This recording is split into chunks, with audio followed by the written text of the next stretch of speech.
बारिश का मौसम शुरू हो चुका है और ऐसे में डेंगू दे चुका है अपनी दस्तक भारत के कुछ हिस्सों में। दिल्ली में 30 मामले सामने आ चुके हैं और कहीं न कहीं ये एक वार्निंग है कि संभल जाएं। अभी से डेंगू से बचने के उपाय करना शुरू कर दें। आपको पता ही होगा कि डेंगू की बीमारी बहुत जल्द महामारी का रूप धारण कर लेती है और एक के बाद एक मामले सामने आना शुरू हो जाते हैं। तो हम डेंगू से अगर पहले ही सचेत हो जाएं, तो डेंगू होने की संभावना कम हो जाती है। चलिए पहले तो बता दें कि डेंगू फैलाने वाला मच्छर कैसा होता है और ये डेंगू कैसे फैलाता है। डेंगू की बीमारी संक्रमित मादा एडीज इजिप्ट मच्छर के काटने से फैलती है। ये ब्रेक बोन फीवर के नाम से भी जानी जाती है और काफी दर्दनाक और दुर्बल करने वाली बीमारी है। इसके लक्षण मच्छर के काटने के 4 से 10 दिन बाद दिखाई देते हैं। ज्यादातर ये मच्छर सुबह शाम में ही काटते हैं और संक्रमण फैलाते हैं। लेकिन ऐसा भी नहीं है कि ये मच्छर दिन में नहीं काटते तो हैं, लेकिन बहुत कम मात्रा में। डेंगू मच्छर जो वायरस फैलाता है वो किसी और के मुकाबले मनुष्य के लिए सबसे ज्यादा खतरनाक होता है। डेंगू फैलाने वाला मादा मच्छर जैसे ही मनुष्य के शरीर से ब्लड चूसता है, उसी वक्त वो डेंगू के वायरस छोड़ता है और शुरुआती 2 से 10 दिन के अंदर ये पूरी तरह से शरीर में फैलने लगता है। डेंगू की बीमारी एक शरीर से दूसरे शरीर में इन्फेक्टेड ब्लड के चढ़ाने से भी ट्रांसफर हो जाती है। प्रेगनेंसी के दौरान मां से अपने बच्चे को भी डेंगू के ट्रांसफर होने की संभावना भी होती है। तो आइए आपको बताते हैं डेंगू के लक्षण क्या हैं।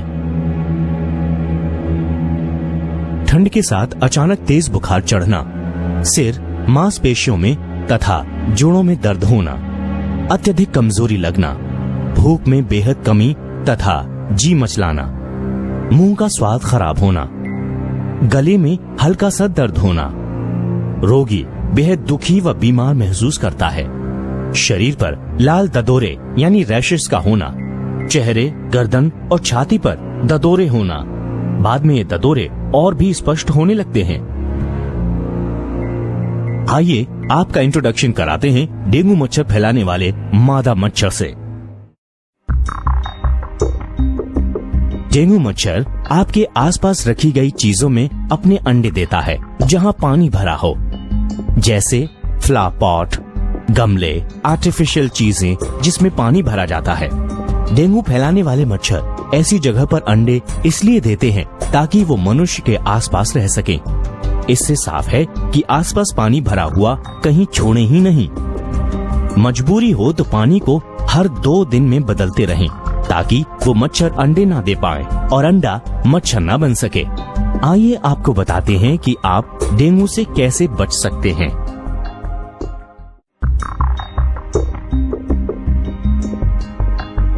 सुबह और शाम को घर में ही रहें और पूरे बाजू के यानी फुल स्लीव कपड़े ही पहनें।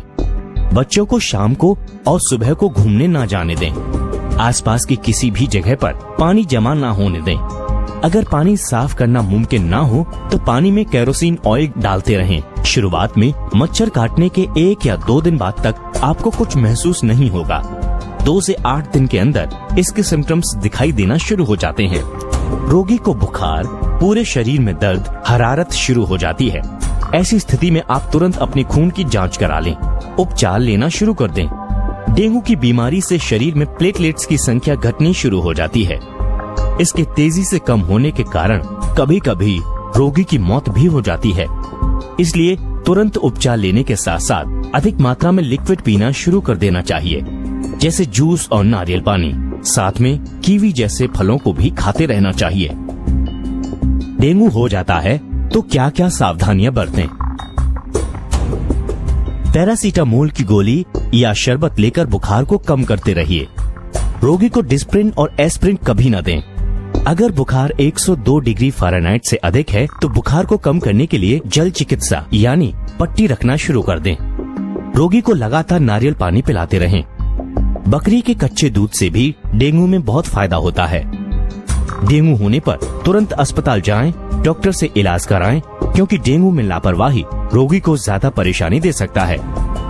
तो ये थे डेंगू से बचने और उससे सचेत होने के उपाय। अगर आप ये सावधानियां रखेंगे तो डेंगू होने की संभावना बहुत कम हो जाएगी।